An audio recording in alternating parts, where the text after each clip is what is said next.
Hello, everyone, and welcome to another episode of The Ravens Call. I'm your host, Tyler Cameron.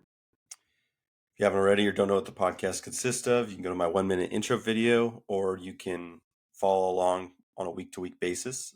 I go by each week from here on out. This podcast will be available on Spotify, Apple Podcasts, as well as YouTube. You can find links to all those through each of the streaming services or look it up on my Instagram page, The Ravens Call Podcast. Today we're going to be doing something a little bit differently. I'm going to actually be sharing my screen to give you a visual sense of what I'm talking about with each of the games and go over the Ravens games so you can kind of go through it with me and see what I'm talking about from a visual sense as well as hearing it if you're on YouTube. On that note, hope everyone is having a great day and ready to listen to some exciting NFL and Baltimore Ravens news.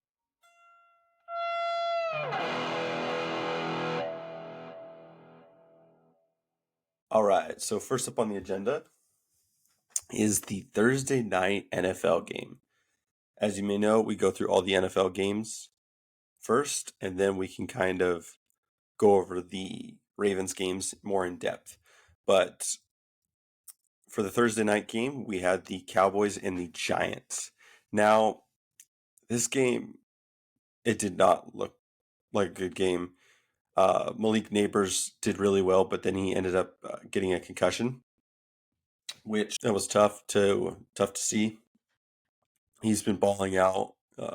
Wan'Dale Robinson had a really good game for the Giants, but Daniel Jones, his stats look okay, but he's still a terrible quarterback. They can't run the ball. I mean, look, 24 carries for 26 yards. Not good at all. Dallas's rushing isn't really there. Their passing is, CeeDee Lamb balling out like normal. Ferguson, 7 receptions. But it just wasn't the best of game. And then towards the end, the worst part for Dallas was that Micah Parsons went down and Dexter Lawrence went down, which is very tough for both of them because those are the interior threats to getting to the quarterback, which Dallas only had 1 sack against the Giants. But the Cowboys squeaked out a win, 20-15, very unusual score. Not much offense for the Giants when it came down to it. They would get they were able to get in good field position, but then they just, being the Giants, they can't do well.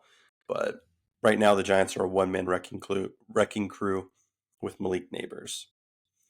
But 20-15 was the score of that game, which, sad to say that both teams did not look really good. And right now, the best team in the division is the Washington Commanders, sorry. That's crazy to think. No one probably thought that going into the start of the season. All right, the next game was probably the game of the week, one of 2 games of the week on the morning games on Sunday, which was the Saints and Falcons. I really thought the Saints had this game in the bag. It should have been that way. But again, the Falcons coming back from adversity again. But it was a close game. Obviously, you see the Falcons won 26-24. They won off a field goal at the end of the game. They had a minute left, Saints up by 1, and they were able to get a good pass interference call that kind of led them down there. Kirk Cousins had a decent game, but 1 pick, no touchdowns. Derek Carr, same. It wasn't really an offensive battle when it came down to passing, more on the running game. Taysom Hill had 2 touchdowns before he got injured. Kamara played well as normal. Olave Shaheed played well. For most people in fantasy purposes or who know Atlanta, seeing Kyle Pitts with 0 receptions, 0 yards, and 3 targets is not something that anyone wants to see. But the Saints should have come out of this one winning. But it is what it is. This is going to be a good matchup next time they play as well. They'll be more accustomed to their teams as well as, what to expect from the other team. Now, on to the Rams and the Bears. This game was kind of boring. I really thought that the Rams were just going to take care of business because, Caleb Williams played terribly. They relied heavily on the run game. Yeah, he's 17-23. He was sacked 3 times, but some of the decisions he made were terrible and got really lucky. I mean, obviously, when You have Keenan Allen, you have DJ Moore, and stud rookie, and they are bottom 3 in receptions, and the most is Swift, which a lot of those were screen type passes, per usual. For the Rams, they're just a struggle without Puka or Cooper Kupp. They can't rely as much on the pass game. They have to rely more on the run game, which Williams played really well. But yeah, this game was kind of a terrible game in and of itself. It was a very close battle, don't get me wrong, but yeah, Chicago does not look good. I think Caleb Williams really needs to turn it around because it was not a pretty game to see, but there were other games like that as well. On to our next game, which this game was another game that was a game of the week as well. I mean, not at the start, obviously, but so as you see from the first half stats, the Vikings were up 28-7 at half and going into the fourth quarter. The Packers scored 22 unanswered points. Now, I mean, the Packers shot themselves in the foot so many times. I mean, as you see from Jordan Love, he came back. He played pretty well towards the end, but 3 interceptions. They had a fumble, and they had 2 missed field goals. So that really shows you that they had a lot of opportunities to win and weren't able to get it, or they shot themselves in the foot. They didn't really deserve to win this game, but the Vikings need to be cautious, putting the pedal to the metal at the start and then kind of settling off. Almost pulled a Ravens with blowing a fourth quarter lead, but Aaron Jones had a good day. Justin Jefferson had this amazing one-handed catch. Jordan Addison's back. He played well. Vikings are a 4-0 team. I think the Vikings are the best 4-0 team that there is. They've had to face some tough opponents and actually pull out the win. So they were able to squeak by with a 31-29 win, but they kind of had the game in the bag. On to our next game, which was the Steelers and the Colts. The Steelers were 3-0 going into this. And yes, Justin Fields had a good game passing, had a good game rushing. It's because he just he had a takeover. That was the reason they were even relevant in the fourth quarter, was because every time he'd either have a huge pass to Pickens or he would run the ball. And he did it effectively. So kudos to him. The run game was pretty good. Pass game was decent as well, but they got smashed. They, like I said before, if they were to face a real good team, they would lose. And the Colts aren't even that good of a team. Again, I want to give a special shout out to Joe Flacco. He is still helping the Ravens win, even when he is not a Raven. So, chef's kiss to Joe Flacco. Anthony Richardson got injured. Of course, that guy needs to be wrapped in bubble wrap because he is constantly getting injured. But Joe Flacco came in, stepped up, was able to help the Colts to victory. Jonathan Taylor played well again. Good rushing game by him. Passing was pretty good for them as well, but 3 fumbles. 2 of them were lost. Though that's huge. The defense is still looking. They had 2 sacks, which you got TJ Watt here. Patrick Queen. Yeah, see, Patrick Queen still thinks he's a middle linebacker one. He isn't, which it's hilarious, but hey, Steelers, you wanted to overpay for him, so he hasn't really shown up. But the Colts squeak out this win, and the Steelers lose, which, once they face once they face a good team, we'll see how good they are. The offense is how it's going to be, because their defense can hold up, but their defense didn't hold up in the first half. Then their defense came in, and then they started to score a little bit. Justin Fields played a remarkable game. I'll give him that. I would rather Russell Wilson start for the Steelers than Justin Fields, because I know that Russell Wilson's not the best runner anymore versus Justin Fields is. So, but Steelers lose. Still kind of they were the fraudulent undefeated team, so it was bound to happen. On to our next upset game. It was a rainy day, but it was a it was a terrible day. if you are a Broncos fan. And then it was a great day at the end. And you'll see what I mean here. So the first half, it was 6-0 Jets. Bo Nix at halftime had -7 yards passing. -7 yards. They were not able to run the ball. They could pass the ball. I mean, look, this is where it is right here. Sorry, -6 yards. Sorry. Actually, no, I think it was 7. But, two of the players have -6 yards passing. But the Broncos stayed in there. Their defense has been playing really well. Had 5 sacks on Aaron Rodgers. Bo Nix had 0. He was able to stay in the pocket. His numbers don't look great. But if you watch the game, you saw over time he started to get there. It was really rainy, so it was his first kind of time where, he slipped up a little bit with some of his throws. The ball was wet, but he was able to stick it in the third quarter. He had an amazing drive and caught Sutton on a beautiful pass. They were able to get it 7-9, and Broncos were able to get another great drive, get them into field goal range, and were able to kick a field goal to make it 10-9. And the Jets had an opportunity. Let's go down here to here. The Jets had an opportunity to win, and Greg Zuerlein missed the field goal to win the game. And so Broncos come out of this 2-2. So did the Jets. Broncos huge upset win. The stats don't show it, but towards the second half, he started to get it. I think Bo Nix's confidence is going up. They play the Raiders next week, which will be another good test for them. But, I mean, the Jets' defense is a great defense. So the Jets did their job. The Jets' offense did terribly. Garrett Wilson was never in it. Aaron Rodgers threw some terrible balls. He was sacked 5 times. That's how that game goes.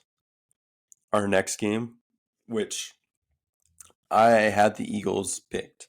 Then I saw A.J. Brown and Davante Adams out, and I said, yeah, no, I'm going with the Bucs. I was already leaning towards the Bucs, and then that kind of just confirmed it for me. But here, this game was a blowout at the start. The Eagles started to come back and then didn't really. But the Bucs looked really good in the first half. Baker Mayfield was throwing the ball, running the ball really well. He had 3 total touchdowns. Good yards. Jalen Hurts looks terrible. Saquon Barkley had a couple good runs there. Obviously, 8.4 yards carry. But when you don't have the receiving core, it's hard to win games. And hopefully A.J. Brown comes back in week 6 because I think the Eagles have a bye this week. But yeah, Jalen Hurts is hurting. Bucky Irving is becoming that new standout for the Bucs. Rashee Rice isn't being able to run the ball as much, but Bucky Irving is. Mike Evans has another great game, so does Godwin. This team is looking really good on offense. They put up 24 points in the first half, then they just started kind of coasting. But it was another great game for the Bucs. Very exciting to see what they do from here. They're 3-1. They're leading their division now. So that was another good one to see. I'm not really going to go over the Bengals-Panthers game. Yeah, the Bengals won. Yeah, they looked back. But again, you played the Panthers. Their defense is shit. They we'll just look at stats. He 232, 2 touchdowns, 1 interception. They were able to run the ball pretty effectively, but passing they got T Higgins back and they did pretty good. But you're facing the Panthers, which they're not that good at defense. They were actually able to stay in the game for a bit with you guys. So, the Bengals will have a tough matchup next week because they will be going up against the Ravens. And we'll see how that goes. It's going to be a close game. So it's going to be a lot of fun to see. Our next game, which was going to be the second upset of the week, the Jaguars were up 20-17, dominating the game. CJ Stroud didn't look really well. Not having Joe Mixon really affects the run game here. Yes, it shows they have 101 yards, but Cam Akers just didn't do well. They were playing from behind. Nico Collins had a massive game. 12 receptions, 151 yards, and a tutty. That was good. Jacksonville looked really good. ETN kind of was a little weird. Trevor Lawrence, they just got good opportunities in good field position and actually capitalized for once. But of course, towards the end, CJ Stroud leads a game-winning drive, and the Strouds win, which was not shocking. So the Jaguars always have hope, but it's the Strouds. They're going to pull out the victory. And Jaguars go to 0-4, which is probably the most shocking 0-4 team, I would say. Because it was supposed to be a pretty good division going into there, but I think it's very disappointing for them to see that. They have the talent. They just need the right coaching, I'm assuming. Now we get into the afternoon games where the Commanders are looking like a team on a mission. They are first in their division. Jaden Daniels looks amazing. I know from a Broncos perspective, when I was talking about the draft, I said either the Broncos need Jaden Daniels or Bo Nix. And I have receipts on that because I just knew kind of going in Jaden Daniels had a Lamar Jackson-esque vibe to him. He's a very good runner, but he has a cannon, and he showed it today against the Cardinals. He showed it on Sunday against the Cardinals. He threw in an interception, but only 4 incompletions, 233 yards. They were able to run the ball effectively with Brian Robinson Jr. Had a lot of good passes. Scary Terry's coming back. Their defense looked really good. Were able to hold up, but 42 points. Their run game could do no wrong. Their pass game could do no wrong. They're going to be a scary team, so I'm excited to see how they do in their division against, the Cowboys against the Eagles. So we'll see how that goes, but good win for the Commanders. They're 3-1. I'm not even going to. 49ers played well. They're playing the Patriots. Patriots have sucked offensively. There you go.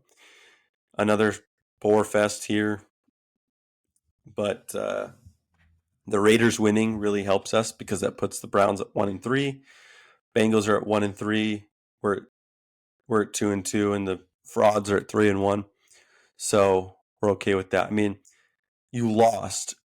Gardner Minshew throws 130 yards. They have some decent runs, but not too much, and they're able to beat you 20-16. Deshaun Watson, 176 yards, a touchdown, and an interception. You're not utilizing Amari Cooper, 4 receptions, 35 yards. The run game's not there because you don't have Nick Chubb. Deshaun Watson, yeah. That's all I can say. Yeah. You have the best offensive line for the run game, and you can't run. You have the best offensive line, and you can't pass. So what is your problem? I don't understand. But good on the Raiders to win. There is some turmoil that I've been hearing from the Raiders, because the Raiders won without Deshaun Watson and Max Crosby. Their 2 best players, which some people are thinking Davante Adams is actually going to be gone. He won't play another snap for the Raiders, which, it's going to be tough because I don't know which team he's going to go to. I really hope he doesn't go to the Jets because I don't think, he probably will, but I don't want him to. I'd love for him to come to the Ravens. I don't think he will, but who knows? Who knows? That's for the Raiders to decide. They talked about business decisions and character, so we'll go off of that. And our last game in the afternoon games was the Chiefs and the Chargers. It was another terrible game for the Chiefs. Yeah, you won, but barely. Again, you just squeak by with wins. Patrick Mahomes, another decent game, but threw another pick, so that's 5 picks for him. Kareem Hunt was the leading back. Travis Kelce was he finally reemerged. But the main concern was Patrick Mahomes threw an interception. He was trying to do a dive tackle on the person that picked it, and he took out his own player, Rashid Rice, and it looked pretty bad. They think it's an ACL. They think he may be done for the season. So not only did you throw an interception, you also injured your top receiver to where now you're down another big receiver. So we'll see how they do from here on out. But yeah, the Chiefs did not look well. Chargers just look like kind of a crippled team, to be honest. So they're 4-0, but I don't really believe that they're a great 4-0 team. Here's a sneak peek of what we're going to talk about later with the Ravens. On to our 2 Monday night games. The Titans and Dolphins game was horrible. Titans and Dolphins played terribly. The run game for the Titans came in really well towards the end, but that's all I can really say about that game. I'm pretty sure everyone turned it off and switched to the Seahawks-Lions game because that was a way more interesting game. But yeah, both teams need help. Both teams just need to, go to therapy and get some help because it was bad. Now for this game. This game was probably the best game of the week, I'd say. Just going back and forth. Geno Smith, 395 yards. He threw a pick. Jared Goff, perfect from the field, 292, 2 touchdowns. And Amon-Ra St. Brown threw a touchdown pass to Jared Goff for 7 yards. No one saw that coming. So they were able to run the ball effectively. 3 touchdowns running. So was Walker with 3 touchdowns. So able to run the ball effectively. Passing was through the roof. Jameson Williams had a huge catch and run. Sam Laporta starting to come back. Amon-Ra St. Brown is starting to heat up a little bit. DK Metcalf is still on fire. Both teams looked really well. I'll give them that. They're both 3-1, but they're both 3-1 teams that people need to watch out for because they played well. But yeah, it was a crazy week. But what we're going to do now is we're going to move on to the team that you all came here for. Here's your little sneak peek here of the Baltimore Ravens.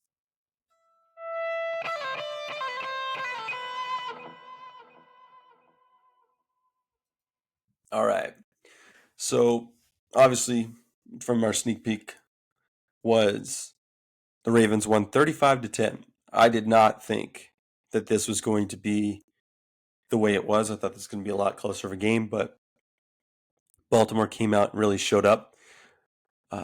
Lamar Jackson, 13 of 18, 156 yards and 2 touchdowns. Ran for 6 carries, 54 yards and a touchdown. And I want to reiterate to a lot of people, or whoever is listening as well, they do what they do to win the game, not to win your parlay, not to win your fantasy league. That's what fantasy is. Sometimes they're hot, sometimes they're not, but these guys are playing to win. Lamar Jackson doesn't care about how many passing yards he does if he wins. He doesn't care how many rushing yards he has if he wins. All he wants to do is win, and that's what we did here. We mainly had a huge stack in our running game, which is the second time we've had huge running games. Derrick Henry, first play of the game, gets the ball, goes, and first play of the game for the Ravens. Just a simple handoff, takes 87 yards for a touchdown. But 24 carries, 199 yards. I really wish he would have gotten one more. Almost 200 yards. That's a really good game for us. Receiving, Justice Hill played really well in the receiving game, running back. We don't do much passing, but we do spread it out. Mark Andrews still only had 1 target. He dropped the ball, but again, Mark Andrews knows as well as anyone too that if we're winning, that's all they care about. He'll step up when he needs to. That's how it goes.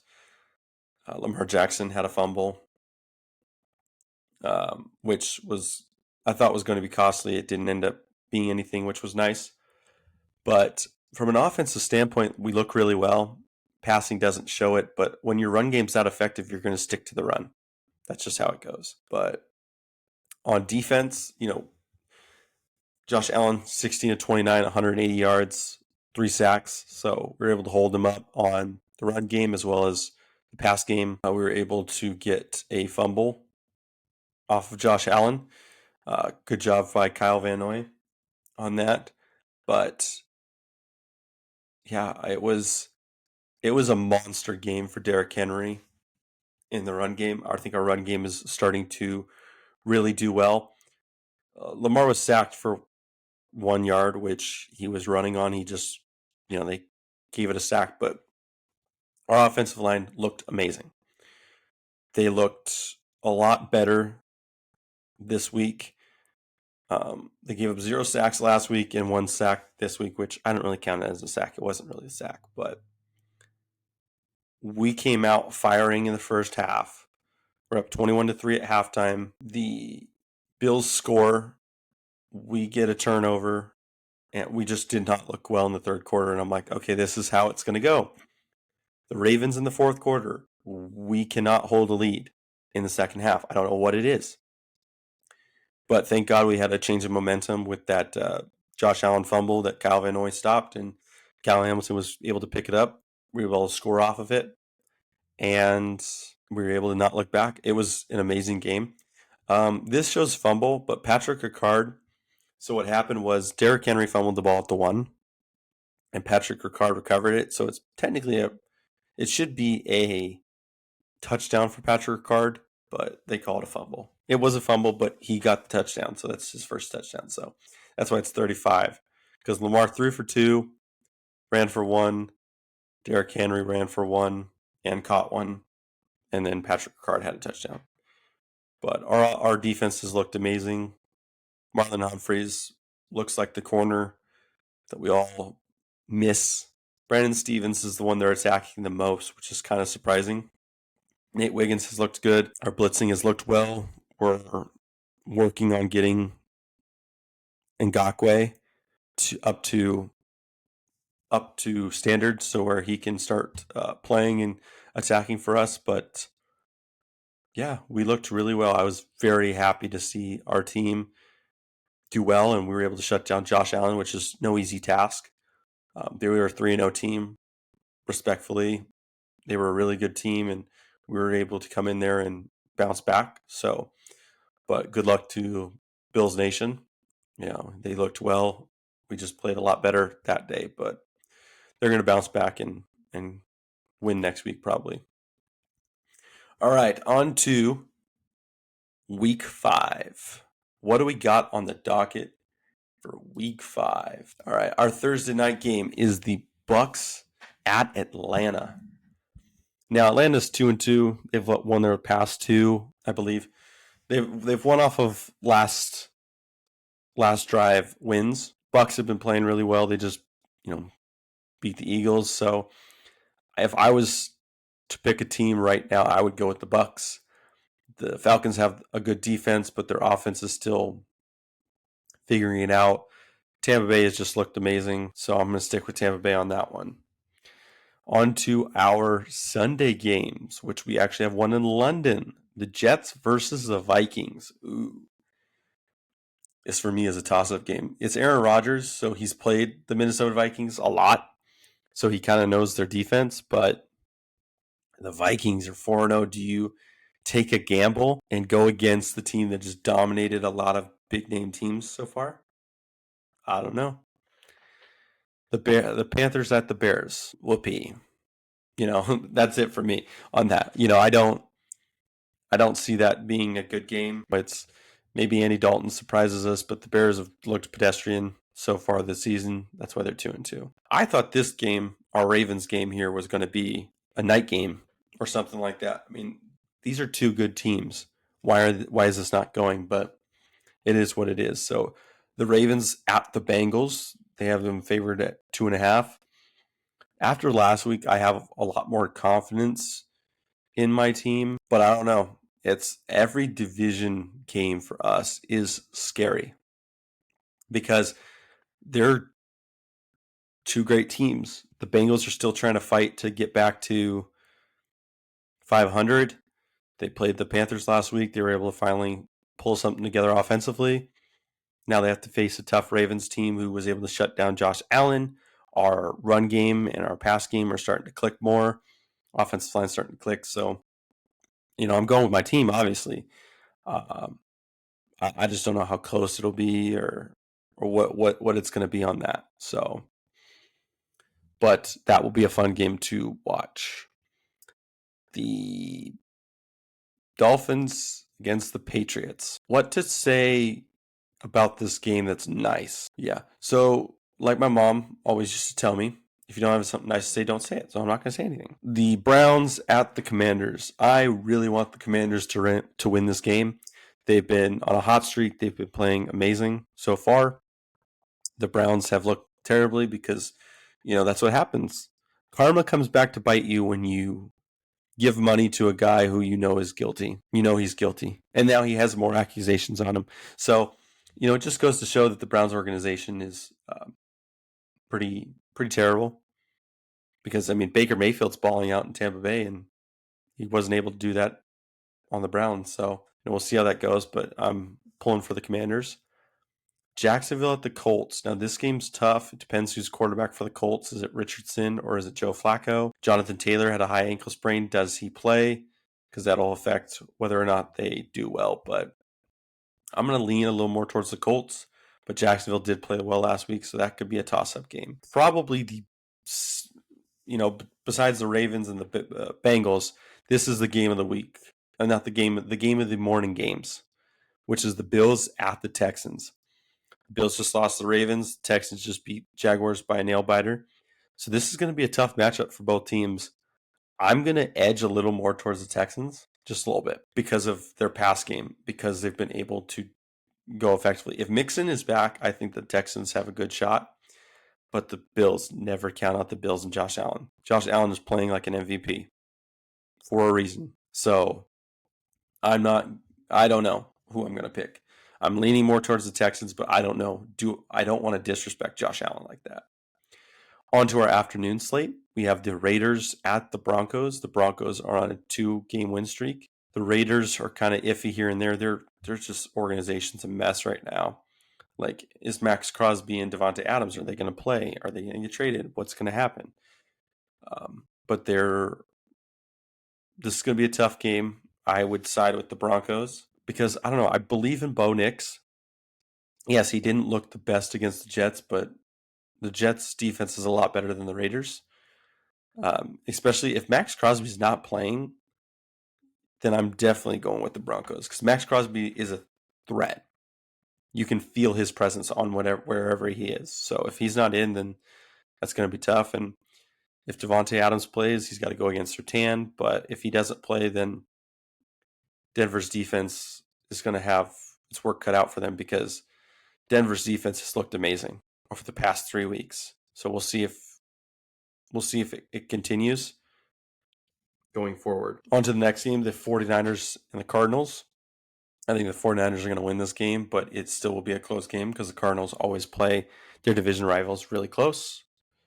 Green Bay at the Rams. Green Bay, I think they'll get a good bounce back game, and then the last afternoon game, I think the Seahawks are just going to come back. I mean, they scored a lot of points. They were able to contend with Detroit, but they just weren't able to pull off a win. I think they're going to be able to pull off a win against the Giants. On to our night game, the Cowboys at Pittsburgh. Pittsburgh is favored. Wow. I'm going to go with Pittsburgh because, I think the Cowboys should win this game. All stats and everything aside, Cowboys should win. But the Steelers they find ways to win in weird ways. So I think that's how it's going to go. I don't want to root against. I don't want to pick the Cowboys because if I do, then that pretty much assures that the Steelers will win. It's just kind of how it goes for me. Is I go against the Steelers and then they win every time. So I won't really go against the Steelers unless they play Baltimore. And our Monday night game is Kansas City versus the Saints. We'll see how well the Kansas City does against the Saints because Saints are a tough defense. The Chiefs just lost Rice. What do? What's going to happen here? But we'll see. We had some bye teams, so the Lions, the Titans, the Eagles, and the Chargers all have bye weeks, so that's why the games are a little slated differently. But for the Monday night game, I'm going to go against the Chiefs. Woohoo. Let's see if you get someone else suspended because Derwin James for the Chargers was suspended for 1 game for a hit that Even the player who got hit said it wasn't a bad hit. But he was suspended for one game. And it was against the Chiefs. How about that? You don't fine him, you suspend him because you know that he would have taken out Travis Kelce. So, I'm not saying that there's conspiracy or that everything's given to the Chiefs. Like, the Chiefs earn it. Like, they're still a good team, but they're not as good as they make themselves out to be. And their 4-0 record is very close to being 0-4 for the most part too. Like, they have squeaked by a lot of wins. But we'll see. Records just help you get into the playoffs, and then the playoffs will show you who you are. And Kansas City is a great playoff team, so we'll see how that goes. But also, if anyone is thinking of trading Hopkins, Adams, or any top receiver, do not, I repeat, do not trade them to the Chiefs. I don't care. There's a lot of other teams that will give you better deals than the Chiefs. The Chiefs have no cap space. They don't have the draft picks. They don't have any weapons to give you. So I would strongly consider not trading your wide receivers to the Chiefs because I do not want to see them have a three-peat. They had a chance to sign all these receivers and they didn't. So that's on them. That is it for the games of week 4 and my predictions for week 5. As the clock winds down on another riveting episode, I want to thank you guys all for listening. I'm going to try to get all these new podcast episodes out and have them to you by Wednesday at 12 o'clock. I'll make sure to post something on my Instagram page to let you know the episode is up. My podcast is on Spotify, Apple Podcasts, and YouTube. Make sure to like and subscribe to any platform you like. Please make sure to comment or ask questions, or if you don't have any of that, please let me know. Do you like me screen sharing so that you're able to see the stats that I'm talking about or the game score so you're able to see it visually? Or would you rather me just go back to me talking about the games and then you kind of following along? But please let me know. Also, all the music and sound is provided by my brother-in-law, Justin. So, Justin, thank you for that. Well, Ravens Nation, thank you for joining me on this episode. Until next time, stay fierce, stay loyal, and keep rooting for that purple and black. I will see you next time on The Ravens Call.